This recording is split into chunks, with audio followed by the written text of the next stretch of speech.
Welcome back to the Marathon Mortgage Happy Hour. I'm Mike Witzak. I am Rory Farrell. And I'm Matt Ott. And Matt is, Rory could speak better to this than I can, but Matt I is think with Matt can probably speak the best. Where are you from, Matt? Where are you from, Matt? Yeah.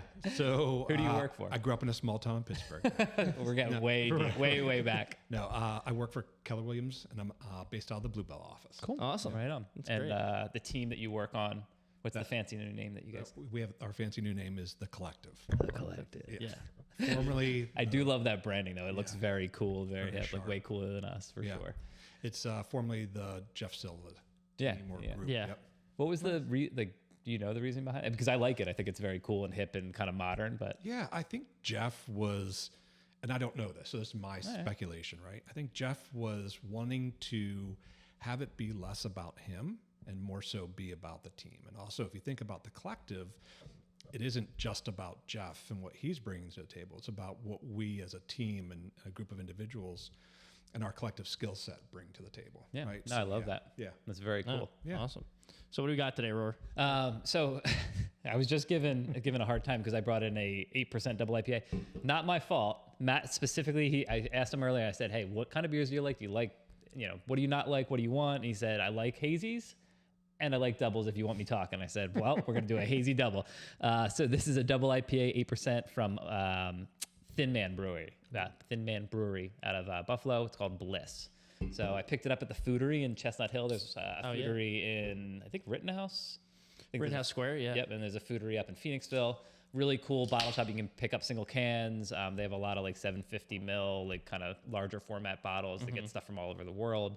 It's just like Rye Brew, actually. It's like the same. Is same Rye kind. Brew still around? around? Yeah, they just moved Okay, down cool. the street a couple blocks. Okay, cool. So yeah, they're really, really cool, local spot. Isn't it just amazing if you're a beer person, just how many, and actually most alcohols now these days, how much variety and how much selection you have. It's Like, crazy. When we grew up, it was like Miller High Life, Budweiser, and there were other large format breweries. And when you were getting started with drinking, Yingling just opened back like 150, 250 years ago. Is that what that America's oldest brewery?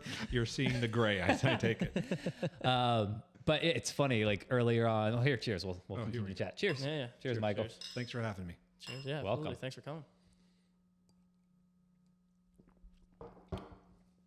Oh, Tastes a little bit of the heat. Yeah. You can tell that's an 8% beer, but it's palatable. no, it's not bad. Thoughts? I actually don't. I like it. 8% typically light for me. Well, you didn't tell me So that. I'm We like, could have went. My I have a man. couple things in my cellar that tip the scales at the double digits, so we Yeah. could have done that. Yeah. But, Then I would definitely be talking. All right, cool. Well, Mike, it was funny because Mike came from the college drinking era where we were all there at one point, and at one point he goes, "How many beers do you think you've had?" I go, "I don't know, thousands." And his eyes bugged. I'm like, "What are you talking about, thousands?" I'm like, "Yeah, I mean, you've probably doubled the amount of beers, tripled the amount of beers you've had since we started this podcast." Oh, absolutely. Yeah, absolutely. But it made no sense to me. And then you kind of broke it down, like how he used to work for a brewery and or sales in a brewery, right? So you were going to different bars. They were giving like samples. I was like, okay, that makes a lot more sense. I just pictured you Just drinking, within like, my own full- brewery, we probably had 50 different beers that I tried. Plus, Yeah, I used to run a restaurant where I was like the beer curator for the restaurant in front of the house. So like I would try 15 beers a week, like from different breweries that would come in. We would have. Meanwhile, rotating taps, I'm so. at Penn State. I'm like, what can I get for $5? I will have a It's like the $1 Long Island Yeah, iced tea on a please. Thursday. Yeah, so that was where I was at. I was just at the Whiteout game, actually. Oh, were you really? Yeah. Nice, very nice. Yeah. Tried to get my oldest daughter to go there. That did not work That out. didn't work out. No. Yeah, where's she going? You said NC State. NC State. Nice. Well, Well, she congratulations. didn't choose it after the whiteout experience. And she's, no. yeah, that's the best that Penn State has to offer. Yeah, We yeah. both are alum, Yeah. Oh, yeah. It's So- a great school. Oh yeah, awesome school. But and they're doing well this year, football wise. We are. So let's get more into you, Matt. What's going on? Like, how'd you start in real estate? Where do you come from? Yeah. We were talking a little bit before you jumped on it. I'm going to reference a couple of those things, but we'll let you jump in and then we'll. Yeah. go. So I've spent my entire career post college in some form of sales. Most of my career had been technology sales. But as I was mentioned before, my brother's in real estate up in Boston, and it's always been an interest of mine, very strong interest. Like, I was one of those people that I'd be driving down the road and you'd be honking at me because I was staring at all the houses on the other side, like wondering, like, what could you do with that house, this house, so on and so forth. And then, I had someone I worked with early on that was really big into investing in real estate. He was actually a Penn State alum. He's actually on the board of trustees now. We are, baby. Ted Brown. Shout out to Ted Brown. There you go. He actually had bought some places for his kids when they went to Penn State. And so they lived in them, and then, he rented them out So after. smart. Yeah. So he was the one that pushed me to actually buy my first house. And my wife and I actually bought our first house just before we got married. And how old were you at that point? Like when you just jump into the real estate? I was probably in my late 20s. Okay. Yeah. And then I wanted to rent that one out, and I didn't win that discussion. First of many. Typically how that works. No, my wife's great at that stuff. But then we actually, so I've been talking about, as you and I and the three of us have talked, like, we have different thoughts about our careers. We have this idea of what we want to do as we're getting out of high school, going to college, getting through college, coming out of college. And then, things start to change. And as you get older, you realize that, there's only a finite amount of time to pursue things that really make you happy. And so my wife and I have been talking for a long time, almost 10 years, about me going into real estate. And then the opportunity presented itself. And she's, to my wife's credit, she's like, you got to go do your thing. That's cool. Now's Very your time. supportive. Yeah, she's amazing. I have a sugar mama as well. So. So I made that switch, and for me, and I said this earlier before we started the podcast, is it's really my passion. It's really something. It's not just a job. I really love doing it. Every day's new. I love helping people. As you guys know, doing what you do, this is the largest, if not one of the largest financial decisions people have to make. So being able to walk them through that process and bring a lot of different skill sets to bear. As we were talking earlier, we have to. This is something that is relatable with our industry and right, yours. Yeah, Yeah. all three of us. We have to be part financial advisor to some degree. We have to, for real estate agents, we have to be experts in real estate.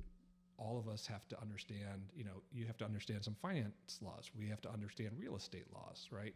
And then on our side, we also have to have an understanding of how houses work. What's a potential issue? What's not a potential issue? Those types of things. So Contractor even. yeah, contractor stuff. Yeah, inspections, right? And we deal with a lot of people who that's not their strength. And we deal with some people that do have that capability, but by and large, people are looking to us to help guide them through that process. And that's really, it's a lot of fun. Yeah. It's a lot of fun. It's stressful for people. So you get to be that voice of reason, that calming presence as they're going through all this turmoil and really, a really stressful situation. Yeah, for sure. And I think one thing that makes a good realtor, a good LO, a good title company, it all kind of boils down to, like when I got into it, I was like, okay, well, I'm a loan officer now. I need to be really good at being a loan officer and understand everything that I could possibly understand about it. But what kind of takes you from being good to being great is, okay, do I also understand what a realtor does? Can I look in, sit in their shoes and be like, hey, I can help these people understand their contract, or does their realtor need help doing this? Or can I jump in and explain things that title does? So, knowing all of these things, especially as a realtor, like you said, like you're a lawyer one day, you're going out and getting things one day for clients, you're just helping them out in all these different fields. And that is what takes you from being a good realtor to being a great realtor and really helping people, have an easy time buying their houses. Right. And I think you touched on something really important there.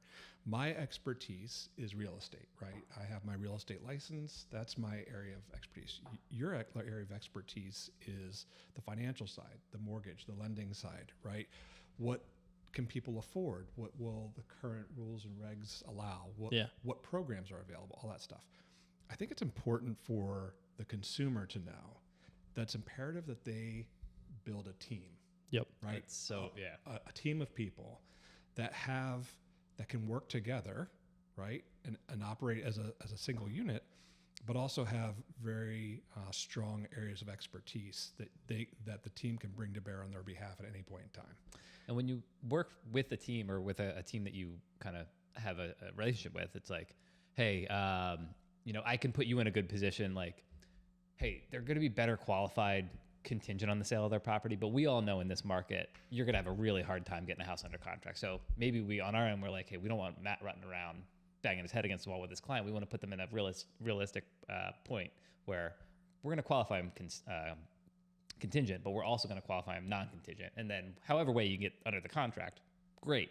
But knowing that we, having that relationship with you and knowing what the market's like out there for realtors puts us in a better position to be a better teammate for you. And Yeah. kind of, there's other options or other kind of ways that you could relate that to title or inspectors or whatever. But 100%. that's definitely having a team that you can trust and refer clients to is so huge. Yeah, and I'll be honest, like we lean on you guys, right? When the question comes up of, can the client afford this? And is this a good financial move for them? We're going to lean on you guys. Mm-hmm. When we talk about, probably, and you guys have to be getting this question too, or oftentimes the statement is interest rates, right? Where are they going? Are they going to come down? When are they going to come down? Yeah. All of those things. So being able to have experts like you and the resources that you provide to us to allow us to, at least start the conversation and be somewhat intelligent about that is incredibly important. Yeah, for sure. And how long have you been doing this for now? It's been a short period of time. Yeah. It's been about 18 months. Okay. Yeah. But I think you touched on something important prior to the podcast that made a lot of sense to me and you just were talking about being with your team, but it's like, if you were a solo agent, I mean, you're crushing it this year and you have been crushing it since you started. But without your team, do you think you'd be in the same position or is it? Yeah. No, not. And that's one of the reasons why, I guess my wife and I were talking about me doing this, where it would make the most sense. And, it's always best to have two incomes these days rather than one, especially if your family situation allows. It was, okay, well, how can I get up to speed the fastest? And I've known Jeff Silva, the person who started our group, The Collective, he sold us our first house, so 20 plus years. Yeah, I was wondering how you knew him for so long. Yeah, that's how I knew him. Wow. He was, and I didn't realize this until later, but we were probably like one of his early clients. Yeah. He had just started, I think, in 2002.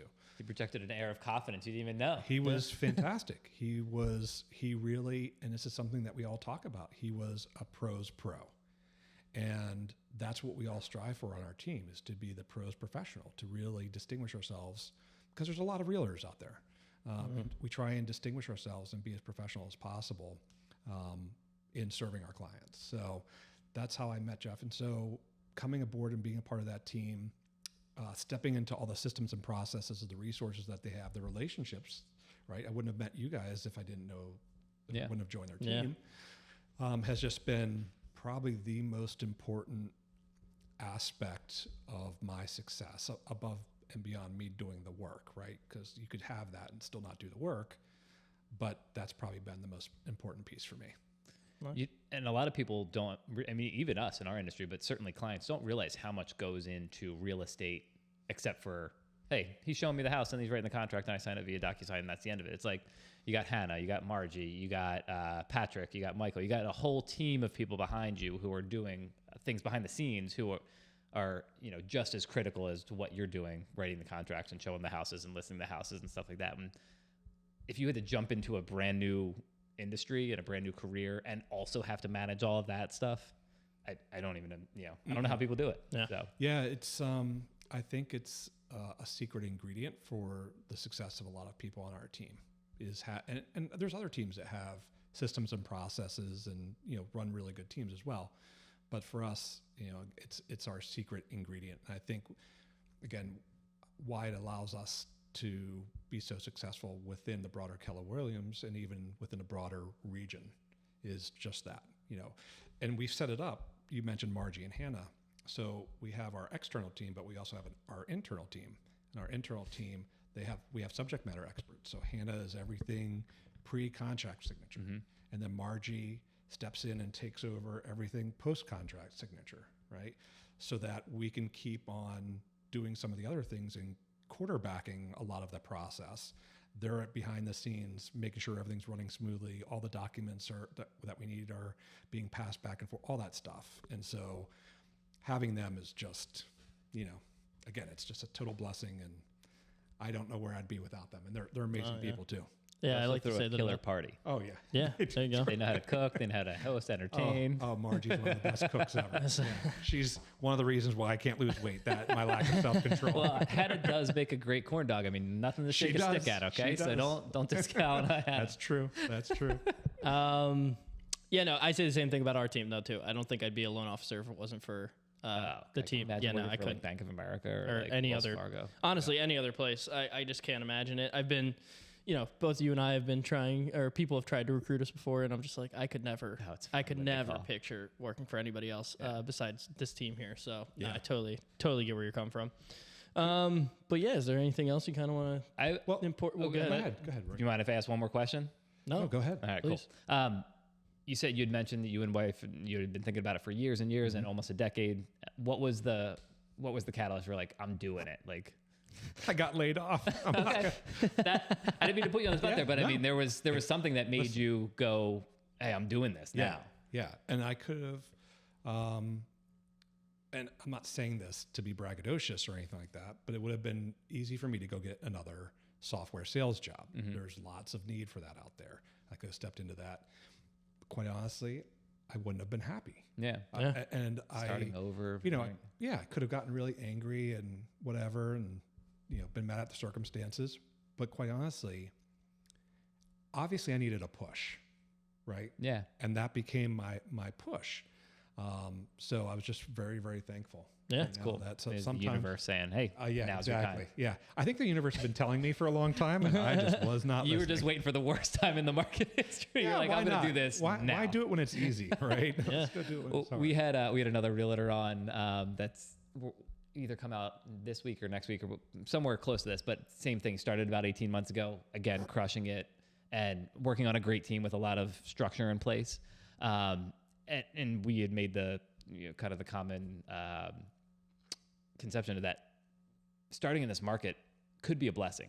Absolutely. It's the worst it's going to be theoretically. I mean, no one has a crystal ball, but it's the worst it's ever going to be. So if you're doing well now and you have these systems in place where you're like, hey, I need to do X, Y, and Z to be successful, it can only get easier. Yeah. So when things open up and things get better, and if you're making this a long-term career, you got this, sky's the limit. Yeah, I mean, if you think about it, like from last year, so what was it, 21 to 22, we went from 6 million houses sold to 4 million, or they're projecting a little bit over 4 million for this year.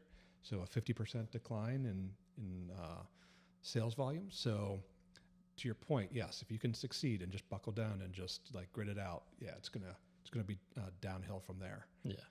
My question to you guys is, You didn't prep us for this, guy. Yeah, no, go ahead. Wait, hold on. Give me a little bit more beer for this one. Yeah. how did you guys get started, and why do you do what you're currently doing? As We have very different paths. So, Mike, I'll let you jump in. You want me to do this? Yeah, we'll start Okay. youngest to oldest here. Okay. You have a cooler backstory than I do because you're a lot older than me and you have a lot more time because you're old. Anyway, it's wisdom. No, I don't know. I kind of grew up around real estate. I was always very interested in real estate, and I'm a very sociable like I'm very talkative. I'm always talking to anybody and everybody. So from the time I was in high school, people had always told me to become a realtor, but I was like, I don't know if I want to do that. So I went on. No shade. No his shade. path, Yeah, no okay? shade. Just wasn't my thing. It's not for everybody. I'll come around to it though, actually, because I ended up taking all my real estate courses. So I went to college. I graduated high school, went to college, but I always knew I wanted to invest in real estate and have something to do with it, but never knew. Like I didn't have a plan on really how to do it. Like most kids in college. Yeah. Have a plan. Yeah, no plan. An idea, but no plan. So I graduated with a degree in accounting. I knew for a fact I did not want to do accounting. And my junior year, I'd met Tom, the owner of the company, at my very good friend's Christmas party. He's actually my roommate now, and I've known Aaron since I was like 14, I think. So I'd met him, talked to him, had no idea what he did or anything. You made it sound like Tom was at a 14-year-old's birthday. No, Christmas party. no. Sorry. I've known Aaron since I was parents 14. are Aaron's friends and parents. cousins with Tom's family. It's Tom's nephew is my best friend. So there we go. Okay. Long story short, I met Tom, talked to him. We had similar interests. I didn't think it sounded like that, but I guess maybe it did. We had similar interests, and he ended up reaching out to my. Isn't that funny? Is this that funny? I was spit the beer out. Sorry. Go ahead. Oh I my didn't mean to God. derail the conversation. Long story short, Tom ended up reaching out, and I asked to intern here, and I interned here, and after that, I started working here, and now I have 2 rental properties. Been working here for 3 years now, and I love it. So I'm glad I did what I did. Awesome. So What yeah. do you love about it? What I love about it, there's a lot of things I love about it. To be honest with you, I think I love the team. First off, I love who I work with and the people that I'm around. I'm really blessed to be with everybody here because I didn't know what it was going to be like with the person closest in age to me is 38 years old. Right. And everybody else is 39. older than that. You're 39 now. Yeah, I was giving no, you some Courtney. slack, dude.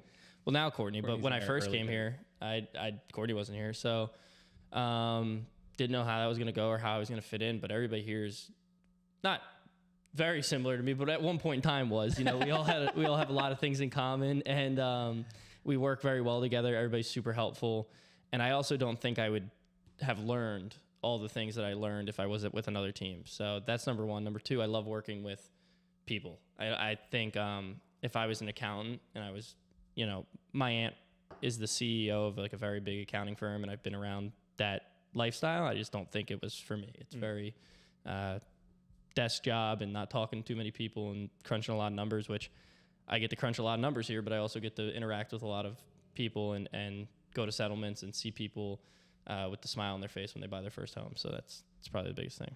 That's awesome. And I had a little bit of a different path, but came into the business because of family. So grew up working in restaurants my whole life. Moved to San Diego when I was 22. Worked in restaurants there. Ended up running a restaurant in San Diego for years, which we kind of talked about with the beer thing. So I had like the customer service kind of background there. When I moved to Northern California, I got into sales for a brewery. But again, sales, as you probably know, there's a lot of the same tenets no matter what you're selling. Absolutely. And strategies and practices. So did that for a couple of years, and then my wife and I decided to move back here, which is where we grew up. And then my dad, who used to work here, Dan, he said, hey, Tom's looking to kind of bring somebody under his wing, teach him the ropes, bring him in and kind of teach him how to become a loan officer and a producing loan officer. And much like what Mike said, I was like, I don't even know what my dad's been in the business for 20 years. I don't even know what he does. Because I lived in California for a decade. I wasn't buying a house wasn't even on my radar living there because it just wasn't a possibility. So I was like, I'll interview with him. And there was definitely like this stress of, hey, I don't want to come onto a brand new industry that I may not like for a company that my dad's worked for years and like make him look bad if I bail and don't like it. Right. But he's like, you're going to love it. You're going to love the office, like all that. He's like, this is going to work for you. Low pressure. Low pressure. So he brought me on and he was right. I feel like a lot of the stuff that you learn in the customer service industry and the sales industry really works well in our industry. And you could speak to that as well. Yep.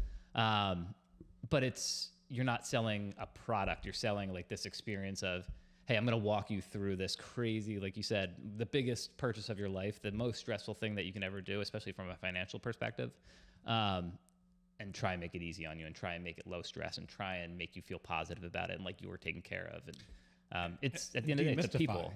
Demystify the whole Yeah, process. because not a lot of people know. I mean, certainly people know what realtors are. And what I found is they'll go to realtors first and then they'll be like, oh, well, how do I get the money though? And then that's when you say, hey, we have this great loan officer to work with. Yeah. It's very rare that people come to us first and like, I know I need to get a loan first, and then I'll figure out the realtor part. They just want to do the fun realtor part. Right. Yep. So to kind of like you said, demystify and make that process easy. And this kind of, I'll talk about my win in a minute, but and actually, I think that's probably good for me. Like, you want to get into wins because it kind of like lends itself into wins. But yeah. I have a client who was a past client. I helped them buy their house. I helped them refinance their house, and he's called me recently. And this is kind of the win part of it is I built a relationship with him over the past couple of years where he's felt comfortable coming back to me. And he literally said, he's like, I had paralysis by analysis. I want to get into the investment game. I don't know how to do it. I don't know what I'm qualified for. I don't even know what it. I've been wanting to do it for years. I just didn't do it. And I had a 10-minute conversation with him. I'm like, you're done. You're pre-qualified. Go ahead. Go do it. Right. And he's like, that's it? I'm like, yeah, I had all of your past information. You have great credit. You have a good income. you know, like it literally, I just copied the old file over, reran credit, confirmed a couple things, collected some documents.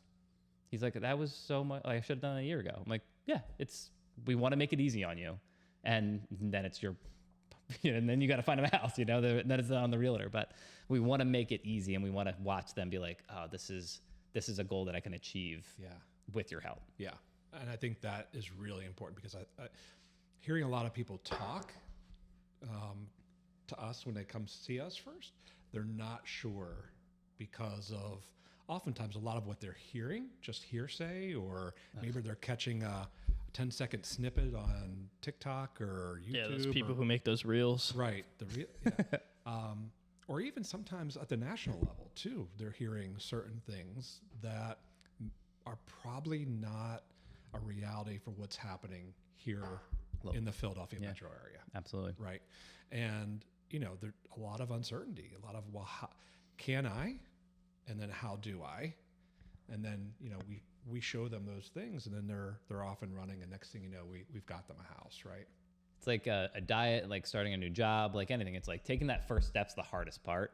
Yeah. And if you can get someone on your team, like we talked about earlier, to make it feel more comfortable, then they're like, oh, cool, let's go see houses every weekend. Or I know that I can go up to this amount because I know what the monthly payment's going to look like, and I feel comfortable asking and worry about that. So it's just taking that first step and making people feel comfortable. I think all of us could probably agree to being involved in that process and watching it all happen and them feel comfortable and watching them achieve a goal is why we do this and like it and want to stay with it. Yeah. Awesome. So we're probably getting close to the longest podcast we've ever done, and might be running out of battery. Not battery. Maybe storage is probably pushing it. But No, I loved it though. I mean, you came with questions. It's probably good that we took the double IPA for a little bit of a longer ride. Exactly. So what's your win though? We jump into your win. And Yeah. Can I do two? You can. Yeah, if you have 2 wins, you can do as many as you want. Yeah. Personal win. My goddaughter just had her first baby. What? yesterday. Oh, congrats. Congratulations. She's actually over here at Abington. So Oh, cool. May try stopping and see her. Yeah, you're right here. Yeah. So that's Cool. very, very exciting. So like we're talking about within the past 48 hours. 24 hours. Yeah. Woo. Yeah. So wait, when Congrats. did she the past 24 hours? Oh, that's funny. Yeah. One of my best friends just had his first kid Wait, yesterday. what's his name?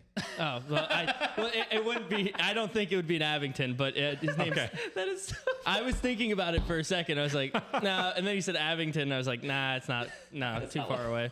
Okay. Not close enough. We need to have Matt That- on more often. Yeah, that was really weird. that would have been wild if it was the Can you same. imagine? That could not. There's a baby board like every 3 seconds in this country, Yeah. and you two bozos are like, maybe it's the same. Yeah, maybe it's the same. Could be. Could be. Never know. Flip a coin. All right, so that's good personal win. personal win. Let's get a professional. Yeah, professional, and it's interesting because there's so many.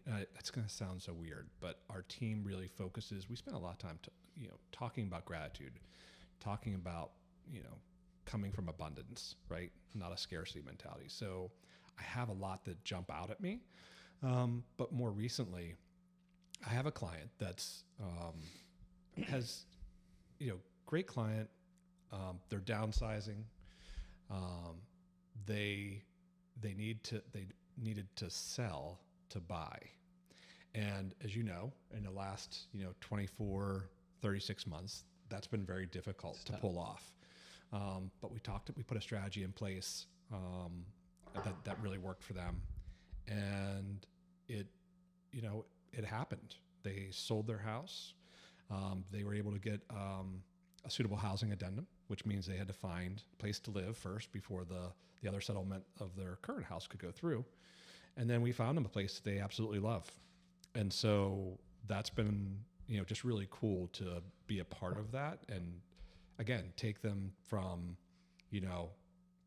I don't know how to how can I to like getting it all done. And, there's been some bumps along the way. And, as you add layers of complexity, it's just more opportunity for things to come up, but they've been fantastic. So it's just been great. And those are the ones where you're like, they'll be like, what? Like, thank you. Yeah. Thank you for walking me through that whole thing. 100%. It wasn't just a bing, bang, boom, easy one. Like, Correct. I think most clients are probably appreciative, but especially those clients. Yeah, absolutely. Hopefully they are. Yeah. Cool. Very good. My win. I'm gonna go with the guy that I got locked in on Friday. we were able to offer him like 3/4 of a percentage of a better rate with no points, whereas he was getting like 8 1/4 with points. And I was like, so we took a little bit of a haircut on it, but we got him locked in. We got him moving along. And I spoke to his realtor today, and she's like, I felt like that was high. And I was like, did you know what he was getting at the other place? And she's like, no. And I told her, and she's like, okay, well, yeah, this is not makes a lot makes a lot more sense. sense. Yeah. So Like, I wish I could have charged him 8 1/4 plus half a point. yeah, like, oh my God. But it's crazy, it does feel good to come in to have someone shop you and then just come Yeah, in so so- much better. And I mean, oftentimes what happens with lower rates is you don't get the service. You know? Yeah. Yeah, But so- you're gonna be able to do the service, do the rate, get them done, and hopefully build a relationship with both him and his realtor. Amen. So, All right. all right, very good. Happy Friday, everybody. Happy Friday. Happy Friday. Yeah. Cheers. Enjoy your weekend. Cheers. Thank you, Matt. Thanks, guys. Very much appreciate you coming on. This is one of the fun ones. We Yes. giggled a lot, and Yes. it might have had to do with the 8% beer. So, happy Friday, guys. Have a See good ya. one. Bye. Peace. Land on the facade that you can spray on. Killing birds with one stone is what we stay on. Wingspan.